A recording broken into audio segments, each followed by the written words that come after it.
E temos convidado na linha, Sergei Cobra Arbex, para falar sobre o caso envolvendo o Robinho. E é claro que todo caso de estupro precisa ser cumprido, precisa ser condenado e a justiça precisa ser feita. Quem é Sergei Cobra Arbex, por favor? É um grande advogado, Milton. Ele é filho da Zulaye Cobra Arbex, que é outra lenda. Sergei é um craque, né? E tá na linha aqui para poder falar todo o processo jurídico aí envolvendo o Robinho. E a dona Zulaye, maravilhosa, foi uma deputada federal fantástica. E ela tá com a faca entre os dentes, hein? Vai ter novidade aí logo, logo. Sergei Cobra Arbex, tá vendo? Falei que não te conheço. Quero abraçar também o André Frois de Aguiar, o Buda, grande advogado também, lá em Belo Horizonte, nasceu em Ribeirão Preto e tem um belo escritório na Avenida Paulista 807. Tudo bem, Sergei? Tudo bem, Milton Neves, grande Milton Neves, um dos maiores comunicadores da história do Brasil, quiçá do mundo, né? E obrigado, Guilherme Simati, pelo elogio. Valeu, Sergei. Lenda, né? Muito bem. Ô, Sergei, nós tivemos aquele entre aspas ou sem aspas, entendeu? Com aspas ou sem aspas, um debate. Sergei Cobra Arbex e o Vicente Cassione, advogado Robinho. Mas o importante agora é saber a tua opinião, você que é um grande jornalista, um grande advogado criminalista, entendeu? Aliás, se eu te conheço melhor lá atrás, eu tinha um sujeito que estava na cadeia até hoje. Tenho visto aqui um levantamento histórico dessa anta maldita que escreveu sobre mim, mas vamos resolver isso, entendeu? Então queria que você fizesse um resumo, como grande criminalista que é, e é um dos melhores, queria que você falasse do caso do Robinho. Então, esse debate que aqui você se referiu, o grande Vicente Cassione, que deve estar ouvindo, manda um abraço, que orgulho para mim. A gente fez praticamente um júri, né, Milton Neves, naquela vez. Foi. Acho que já faz mais de um ano. Para mim foi uma alegria muito grande e uma honra, porque o Cassione tem muita história na advocacia criminalista, é um dos maiores tribunos do Brasil. E na época eu acho que eu fui bem no júri. Está parecendo que eu vou ganhar esse júri, porque agora o caso foi para o STJ.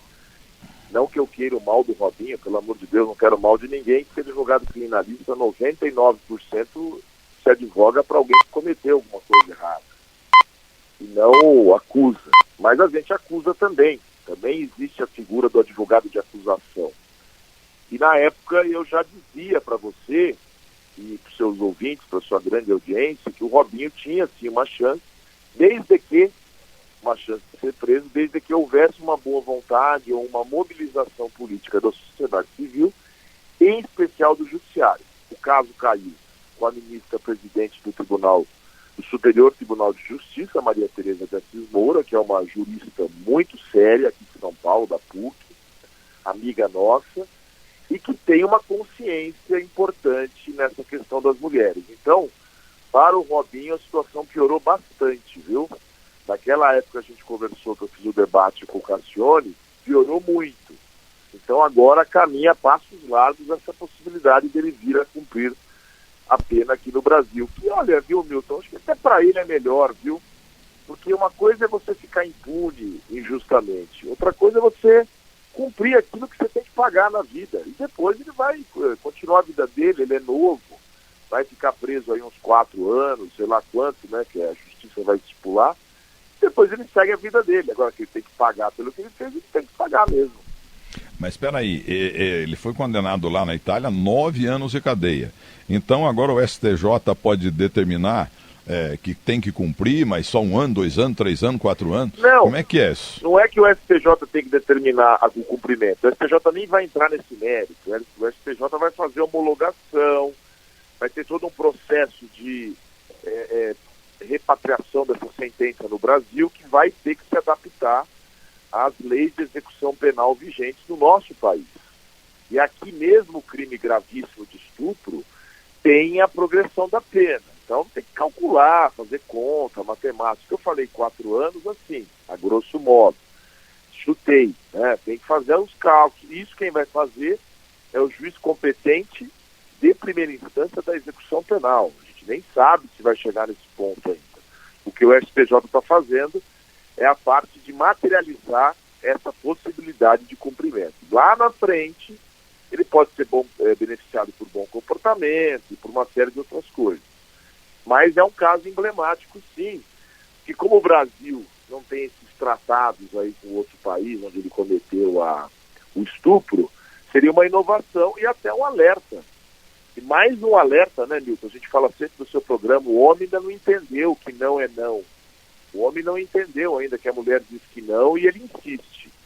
E é mais um alerta para que as pessoas pensam que existe uma certa impunidade. Então, eu acho que vai ser uma decisão até pedagógica. Agora, Sergei, esse caso aí tem um aspecto temporal, ou seja, a justiça brasileira, lá em Brasília, vai decidir, mas pode demorar 1 ano, 2 anos ou 3 meses e tal. Como é que funciona isso? Pode, o aspecto temporal, ele é fundamental no direito.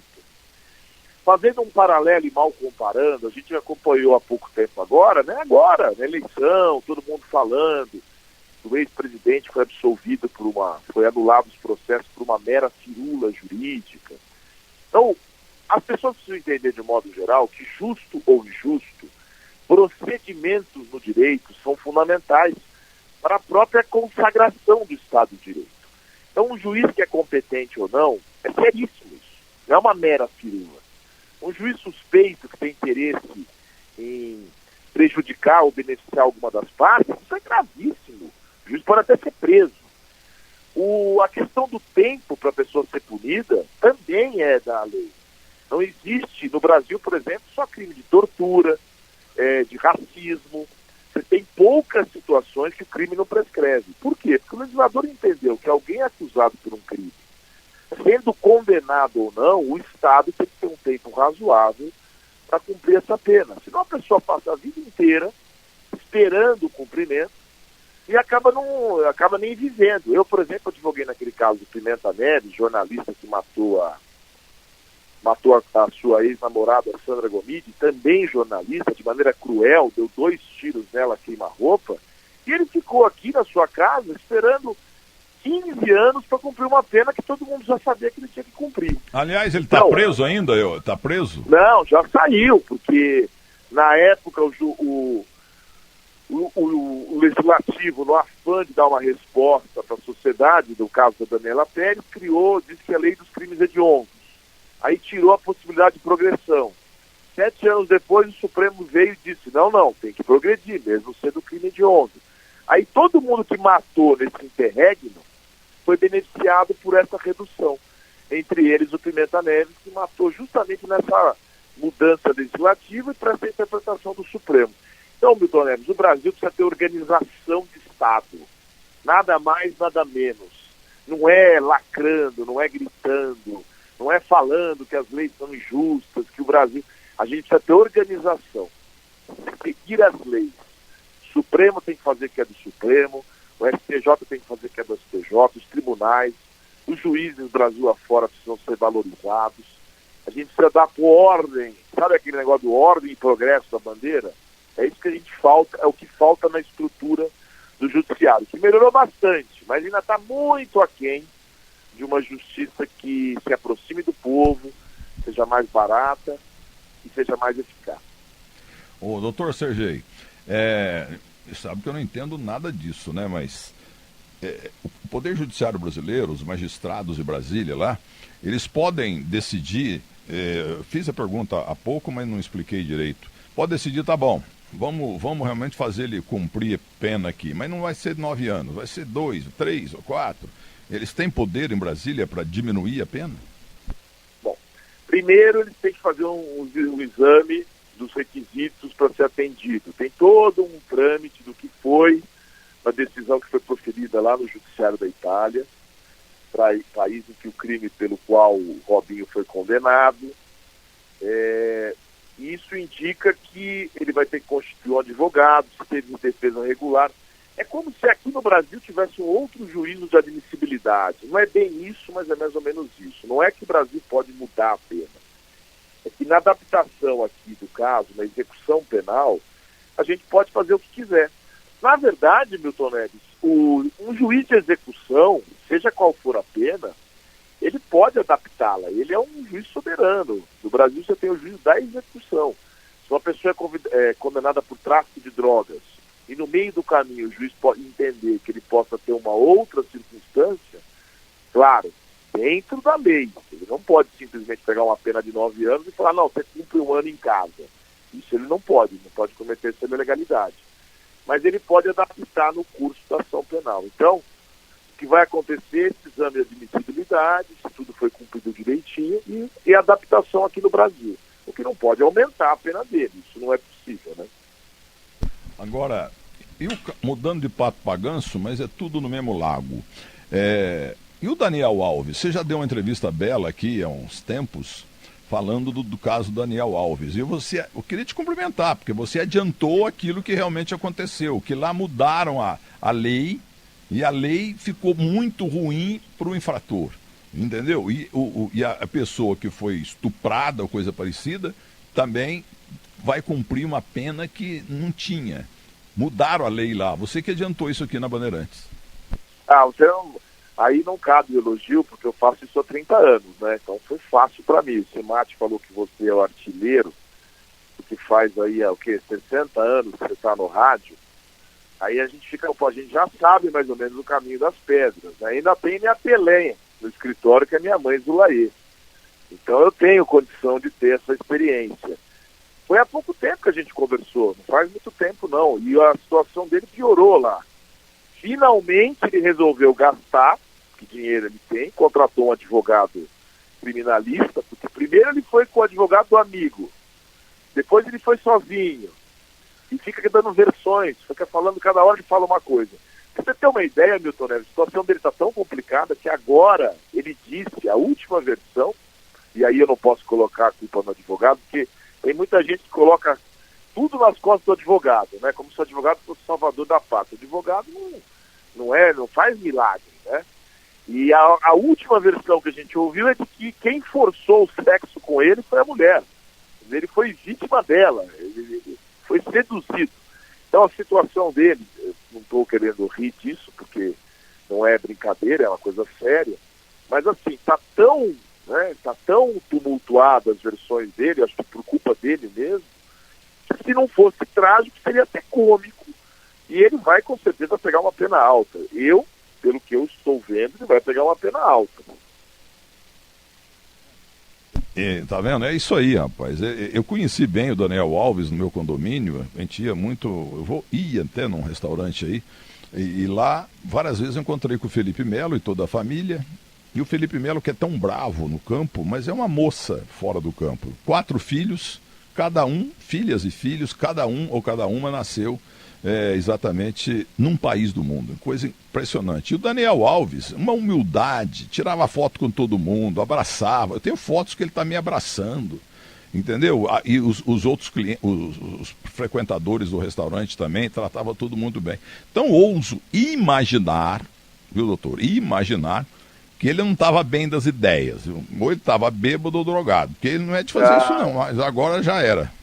Já era, a gente falou sobre isso da última vez que a gente conversou, e eu não sei se eu citei um caso na Suprema Corte Brasileira, que a ministra Carmen Lúcia, se referindo ao ex-deputado José Genuíno, quando o seu advogado do plenário falou o seguinte: olha, esse homem é um homem libado, um homem que é pobre na política, nunca desviou um centavo, e ele estava lá acusado no caso do mensalão. E a Carmen Lúcia, então, virou e falou o seguinte: olha, a vida é uma estrada reta. Se você tem um passado ilibado, se você foi ótimo, maravilhoso, se você errou, você vai ter que pagar do mesmo jeito em comparação àquele que errou. Então, é assim, Milton Neves, ele precisava ter um pouco mais de consciência do que aconteceu ali, ainda mais sendo uma pessoa pública. Isso vale para qualquer cidadão, do mais anônimo ao público. Só que hoje a cultura mudou, a lei mudou favoravelmente essa questão toda. Você vê aqui em São Paulo, o governador Tarcísio acabou de sancionar uma legislação que obriga as boates, eu sou boate, que eu falo boate que eu sou um pouco mais velho, as casas, né, noturnas, os bares, a terem uma orientação própria para vítimas de assédio. Ou seja, os funcionários, os donos da boate têm obrigação de perceber alguma coisa, tem que ficar atento, tem que colocar cartazes, se uma pessoa vem e fala uma coisa sem sentido. É mais ou menos aquela história que em briga de marido e mulher não se mete a colher, isso não existe mais. Pela legislação atual, pela nossa cultura, isso tudo nunca acabou. E é bom que tenha acabado, né, Milton? Tem gente que reclama, fala, eu não posso falar mais nada. Ai, que coisa chata, tal. Chato é a mulher que é vítima de assédio na rua. Chato é o menino que tem um pouco de sobrepeso, fica sendo chamado de gordo no colégio, depois se mata. Quer dizer, as pessoas precisam entender que o mundo mudou para melhor. E se você está acostumado a ser assediador, a ser um cara que maltrata as pessoas, muda de vida, meu filho. Senão você vai parar atrás das grades. Então, e para completar, quero falar do tempo agora, né? Vamos ver. A Espanha e a Itália não arredam pé, ou aqui no Brasil pode haver uma diminuição da pena ou mantida a pena para cumprimento imediato, né? O Daniel lá na Espanha mesmo, que ele é cidadão espanhol, se não me engano. Entendeu? O que você projeta aí para os dois? Bom, primeiro, falando assim, com todo o respeito, porque se o caso vir a ser aqui discutido e jurisdicionalizado, vai ter um advogado, então eu não quero atropelar o colega aí, até por uma questão ética. A presidente do STJ determinou que o Robinho seja informado oficialmente do andamento do processo, que essa é uma fase de citação. Você teve um contato aí com algumas questões de justiça, você sabe que isso é complicado, primeiro taxá-lo, entregar para ele, depois a defesa pode se pronunciar, assim que seja informada, aí vai falar se o pedido da justiça italiana é competente ou não, e aí vai começar um processo de discussão, mesmo que a presidente do STJ determine que comece aqui, isso vai acabar no Supremo Tribunal Federal, que isso vai começar a ter discussão, se isso pode ou não, porque na verdade, como ele não existe essa situação clara na legislação com relação ao cumprimento, ele aqui em tese estaria, brasileiro nato, não pode ser extraditado, então isso aí vai ser judicializado, e o Brasil vai ter que decidir se existe uma exceção ou não com relação a essa regra. Então, Milton Neves, o negócio vai longe, viu? Parece que está próximo, eu acho que o Robinho já está até conformado, e por isso que eu falei, e não é brincadeira que eu estou falando, não. Talvez seja o fato, talvez seja o caso dele até aceitar isso aí, começar a cumprir essa pena, senão essa espada na cabeça dele vai ficar o resto da vida. Aí com 60 anos ele vai ter que cumprir essa pena, igual o Pimenta Neves, no caso da Sandra Gomide. Óbvio que isso, eu estou falando mesmo com respeito, com todo respeito aos direitos dele, ele tem direito de lutar por aquilo que a lei lhe confere. Vamos aguardar, porque segundo diz Cláudio Zaidan, o futuro a Deus pertence. Eu nunca tinha ouvido isso, viu, Cláudio Zaidan? Sergei Kobarbeck, um grande abraço e logo estaremos num lugar bem gostoso. Eu, a sua mãe e você também, tá bom? Um grande abraço para você. Isso é muito bom. Lugares bons, a sua companhia é muito gostosa. Um abração pro Guilherme Cimatti, sempre muito gentil, muito inteligente. Valeu, Sergei.